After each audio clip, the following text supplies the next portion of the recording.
Hi friends, ഇന്ന് നമ്മൾ തയ്യാറാക്കാൻ പോകുന്നത് നേന്ത്രപ്പഴം വെച്ചിട്ട് വളരെ പെട്ടെന്ന് തന്നെ തയ്യാറാക്കാൻ പറ്റുന്ന നല്ല ഹെൽത്തി ആയിട്ടുള്ള ഒരു പുതിയ പലഹാരമാണ് കേട്ടോ. എല്ലാവർക്കും ഇത് ഇഷ്ടമാകും.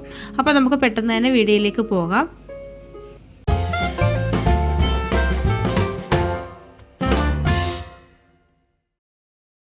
അപ്പോൾ ഇതിനു വേണ്ടി നമ്മൾ എടുത്തിട്ടുള്ളത് നന്നായിട്ട് പഴുത്ത 2 ഏത്തപ്പഴമാണ് കേട്ടോ. ഇനി നമ്മുടെ വീട്ടിലെ ഒരുപാട് പഴുത്തു പോയിട്ട് തൊലിയൊക്കെ കറുത്തു പോയ അങ്ങനെയുള്ള ഏത്തപ്പഴം ഉണ്ടല്ലോ, അത് വെച്ചായാലും നമുക്ക് ഇത് ചെയ്യാവുന്നതാണ് കേട്ടോ. ഏത്തപ്പഴം ഒരുപാട് കറുത്ത് കഴിഞ്ഞാൽ നമുക്ക് കഴിക്കാനായിട്ട് തോന്നത്തില്ല. അപ്പോൾ ഈ ഒരു രീതിയിൽ നമുക്ക് ചെയ്തെടുത്താൽ നല്ല സൂപ്പറായിട്ട് തന്നെ കിട്ടും. അപ്പോൾ ദാണ്ട് ഇതിൻ്റെ തോലൊക്കെ കളഞ്ഞിട്ട് ഞാൻ ചെറിയ ചെറിയ കഷ്ണങ്ങളായിട്ട് ഞാൻ മിക്സിയുടെ ജാറിലേക്ക് ഇട്ട് കൊടുക്കുന്നുണ്ട്. ചെറിയ ചെറിയ കഷ്ണങ്ങളായിട്ട് വേണം ഇട്ട് കൊടുക്കാനായിട്ട്. ഞാനിത് രണ്ടായിട്ടൊന്ന് കട്ട് ചെയ്ത് കൊടുത്ത ശേഷമാണ് ചെറിയ ചെറിയ കഷ്ണങ്ങളായിട്ട് ഇട്ട് കൊടുക്കുന്നത്. അപ്പോൾ രണ്ടും നമ്മളിതിലേക്ക് അരിഞ്ഞിട്ട് കൊടുത്തിട്ടുണ്ട്. ഇനി നമുക്ക് വേണ്ടത് കുറച്ച് ഏലക്കയാണ് കേട്ടോ. ഒരു 3-4 ഏലക്ക ഞാൻ എടുത്തിട്ടുണ്ട്. അതിൻ്റെ ആ കുരു മാത്രം ഇട്ട് കൊടുക്കുന്നുണ്ട്. ഇനി നമുക്കത് നല്ലതുപോലെ ഒന്ന് അടിച്ചെടുക്കണം. വെള്ളമൊന്നും ചേർക്കാതെ ഇതേ രീതിയിൽ തന്നെ നല്ല രീതിയിലൊന്ന് അടിച്ചെടുത്തിട്ട് വരാം. ഇതാ കണ്ടില്ലേ, നല്ല പേസ്റ്റ് രൂപത്തിലൊന്ന് അരച്ചെടുത്തിട്ടുണ്ട്. ഇനി ഇതിലേക്ക് മധുരത്തിന് ആവശ്യമായിട്ട് ഞാൻ കുറച്ച് ശർക്കരപ്പാനിയാണ് ചേർക്കുന്നത്. ശർക്കരയുടെ അളവൊന്നുമില്ല, ഒരു ചെറിയ കഷ്ണം ശർക്കരയാണ് ഞാൻ എടുത്തേക്കുന്നത് കേട്ടോ. കാരണം നമ്മുടെ പഴത്തിന് നല്ല മധുരമുണ്ട്, അതുപോലെ ശർക്കരയും കൂടെ ചേർത്ത് കൊടുക്കുമ്പോഴേ നല്ല മധുരം കിട്ടും. പിന്നെ ഞാൻ അധികം മധുരം ഉപയോഗിക്കുന്നില്ല. ഇനി നിങ്ങൾക്ക് മധുരം കൂടുതൽ വേണമെന്നുണ്ടെങ്കിൽ ശർക്കരയുടെ അളവ് കൂട്ടുകയും കുറയ്ക്കുകയൊക്കെ ചെയ്യാവുന്നതാണ് കേട്ടോ. ഇനി നമുക്കിതിലേക്ക് വേണ്ടത് കുറച്ച് പാലാണ്. തിളപ്പിച്ചാറിയ പാലാണ് ഞാൻ ചേർത്ത് കൊടുക്കുന്നത്. 1 കപ്പ് പാൽ എടുത്തിട്ടുണ്ടായിരുന്നു, അതിൽ നിന്ന് കുറച്ച് നമ്മൾ ചേർത്ത് കൊടുത്തിട്ടുണ്ട്. ഇനി ഇതും കൂടെ ചേർത്ത് നല്ലതുപോലെ ഒന്ന് അടിച്ചെടുക്കുക. ഇതാ കണ്ടില്ലേ, ഇപ്പോൾ കുറച്ചുകൂടി ലൂസായിട്ടൊന്ന് അടിച്ചെടുത്തിട്ടുണ്ട്. അപ്പോൾ ഈ രണ്ടാമത്തെ തവണ നമ്മൾ അടിച്ചെടുക്കുമ്പോഴേ ആദ്യം നമ്മുടെ പഴമൊക്കെ എവിടെയെങ്കിലും അരയാതെ കിടപ്പുണ്ടെന്നുണ്ടെങ്കിൽ നന്നായിട്ട് അരഞ്ഞ് കിട്ടും.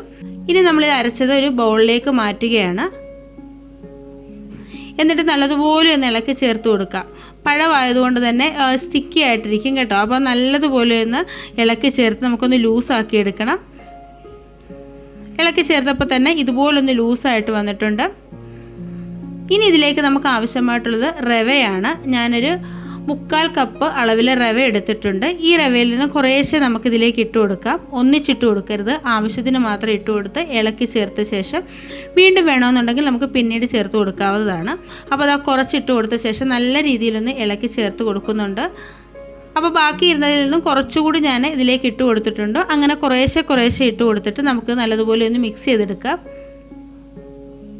ആവിയിൽ തയ്യാറാക്കിയെടുക്കുന്ന വളരെ ഹെൽത്തി ആയിട്ടുള്ള നല്ലൊരു പലഹാരമാണത് കേട്ടോ. ഇത് കുട്ടികൾക്ക് നമുക്ക് ഈവനിങ് സ്നാക്സ് ആയിട്ടും അതുപോലെ തന്നെ രാവിലെ ആയാലും ഏത് സമയത്ത് വേണമെങ്കിലും നമുക്ക് കഴിക്കാവുന്നതാണ്. അപ്പോൾ അതാണ്ട് നമ്മൾ റവയൊക്കെ ചേർത്ത് കൊടുത്തപ്പോഴേ കുറച്ച് ടൈറ്റായിട്ട് വന്നതുകൊണ്ട് തന്നെ ഞാൻ ബാക്കിയിരുന്ന പാലിൽ നിന്നും കുറച്ചുകൂടി ഒന്ന് ഒഴിച്ചു കൊടുത്തിട്ടുണ്ട്. അങ്ങനെ കുറേശ്ശായിട്ട് നമുക്ക് ആ പാൽ കൂടി ചേർത്ത് കൊടുക്കാം. അപ്പോൾ അതുകൊണ്ട് ഈ ഒരു രീതിയിൽ നമ്മളൊന്ന് മിക്സ് ചെയ്ത് കൊടുത്തിട്ടുണ്ട്. ഇനി നമുക്കിതൊരു 5-10 മിനിറ്റ് ഒന്ന് റെസ്റ്റ് ചെയ്യാനായിട്ട് മാറ്റി വെക്കാം. അപ്പോൾ റവ ആയതുകൊണ്ട് തന്നെ കുറച്ചുകൂടി ഒന്ന് കുതിർന്ന് നമ്മുടെ ഈ മാവൊക്കെ ഒന്ന് തിക്കായിട്ട് കിട്ടും. അപ്പോൾ ഒരു 10 മിനിറ്റ് ഒന്ന് റെസ്റ്റ് ചെയ്യാനായിട്ട് വെക്കാം. അപ്പോൾ ഒരു 10 മിനിറ്റ് ആയപ്പോൾ തന്നെ നമ്മൾ ഈ മിക്സ് ചെയ്ത് വെച്ചത് കുറച്ചുകൂടി ഒന്ന് ടൈറ്റായിട്ട് വന്നിട്ടുണ്ട്. ആ റവയൊക്കെ ഒന്ന് കുതിർന്ന് വന്നതാണ്. അപ്പോൾ ബാക്കി കുറച്ച് പാൽ കൂടി ഉണ്ടായിരുന്നു, ഞാൻ അതും കൂടി ഒന്ന് ഒഴിച്ചു കൊടുക്കുന്നുണ്ട്. എന്നിട്ട് നല്ലതുപോലെ ഒന്ന് ഇളക്കി ചേർത്തിട്ട് നമ്മൾ ആദ്യം ആ മിക്സ് ചെയ്ത് കൊടുത്ത ആ ഒരു രീതി ഉണ്ടല്ലോ, ആ രീതിയിലാക്കി കൊടുക്കണം. ഇത് ആ ഒരു കൺസിസ്റ്റൻസിയിലായിരിക്കണം നമ്മുടെ ഈ മാവ് ഇരിക്കേണ്ടത്. ഒരുപാട് ലൂസും ആകരുത്, ഒരുപാട് ടൈറ്റും ആയി പോകരുത്. ഇപ്പോൾ ദാണ്ട കറക്റ്റായിട്ട് കിട്ടിയിട്ടുണ്ട്. ഇനി നമുക്കിതിലേക്ക് ലാസ്റ്റ് ചേർക്കുന്നത് 2 പിഞ്ച് ബേക്കിംഗ് സോഡയാണ് കേട്ടോ. ഇത് ഓപ്ഷണലാണ്, ബേക്കിംഗ് സോഡ ഇല്ലാതെ നമുക്കിത് ചെയ്തെടുക്കാവുന്നതാണ്. ബേക്കിംഗ് സോഡ ചേർത്ത് കൊടുത്താൽ കുറച്ച് സോഫ്റ്റായിട്ട് കിട്ടും. ഇത് ഇല്ലാതെ വേണമെങ്കിൽ നമുക്ക് അതേ രീതിയിൽ തന്നെ ചെയ്തെടുക്കാവുന്നതാണ്. അപ്പം നന്നായിട്ട് സോഫ്റ്റായിട്ട് കിട്ടത്തില്ല, ഒരു ചെറിയ രീതിയിൽ മാത്രമേ നമുക്ക് സോഫ്റ്റ്നെസ് കിട്ടത്തുള്ളൂ കേട്ടോ. അപ്പോൾ ഇത് ബേക്കിംഗ് സോഡ നമുക്ക് ഒഴിവാക്കാവുന്നതാണ്.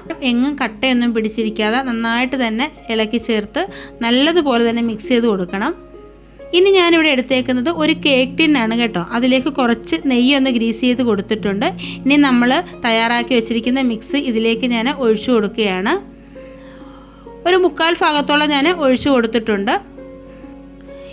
ഇനി ഇത് നല്ലതുപോലെ ഒന്ന് ടാപ്പ് ചെയ്ത് കൊടുക്കാം. ഇനി ഞാനിതൊന്ന് കവർ ചെയ്യുന്നുണ്ട്. ഒരു ഫോയിൽ പേപ്പർ വെച്ചിട്ട് ഇതേ രീതിയിലൊന്ന് കവർ ചെയ്തിട്ട് ചെറിയ ചെറിയ ഹോൾസ് ഇട്ട് കൊടുക്കുന്നുണ്ട്. അതിലെ ആവിയൊക്കെ പോകാനായിട്ടാണ് നമ്മൾ ചെറിയ ഹോൾസ് ഇട്ട് കൊടുക്കുന്നത്.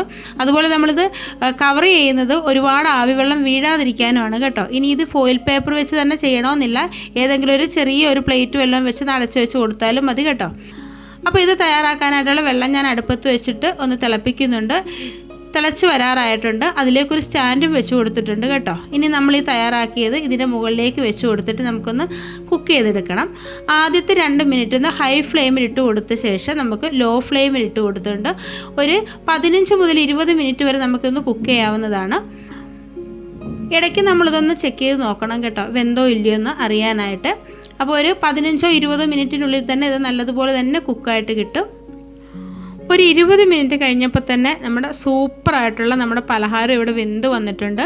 ഞാനത് തണുക്കാനായിട്ടൊന്ന് മാറ്റി വെച്ചിട്ടുണ്ടായിരുന്നു. ഇപ്പോൾ തണുത്ത് നമ്മുടെ പാത്രത്തിൽ നിന്നൊക്കെ ഇത് വിട്ട് വന്നിട്ടുണ്ട്. എങ്കിലും ഞാൻ ഒരു സ്പൂണിൻ്റെ ചെവിട് കൊണ്ട് ചെറുതായിട്ടൊന്ന് വിടുവിച്ച് കൊടുക്കുന്നുണ്ട് കേട്ടോ. നല്ല സോഫ്റ്റായിട്ടാണ് കിട്ടിയേക്കുന്നത്. ഇനി നമുക്കിതൊരു പ്ലേറ്റിലേക്ക് മാറ്റാം.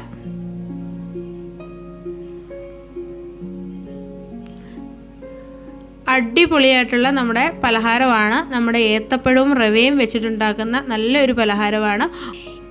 ഇനി ഇതിലേക്ക് പ്രത്യേകിച്ച് മധുരമൊന്നും വേണ്ടാന്നുണ്ടെങ്കിൽ ഏത്തപ്പഴം മാത്രം വെച്ചിട്ട് നമുക്ക് ചെയ്യാവുന്നതാണ്. ശർക്കരയോ പഞ്ചസാരയോ ഒന്നും ചേർത്ത് കൊടുക്കേണ്ട ആവശ്യമില്ല. ഇതിൻ്റെ സൈഡൊക്കെ ഉണ്ടല്ലേ, നല്ല രീതിയിൽ തന്നെ കിട്ടിയിട്ടുണ്ട്.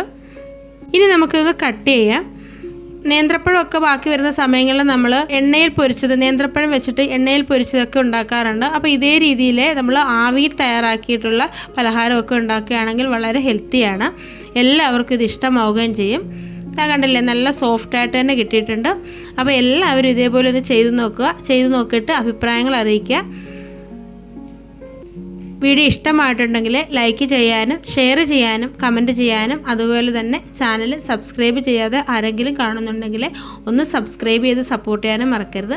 അപ്പോൾ നമുക്ക് അടുത്തൊരു വീഡിയോ ആയിട്ട് പെട്ടെന്ന് തന്നെ കാണാം. അതുവരേക്കും ബൈ, താങ്ക് യു.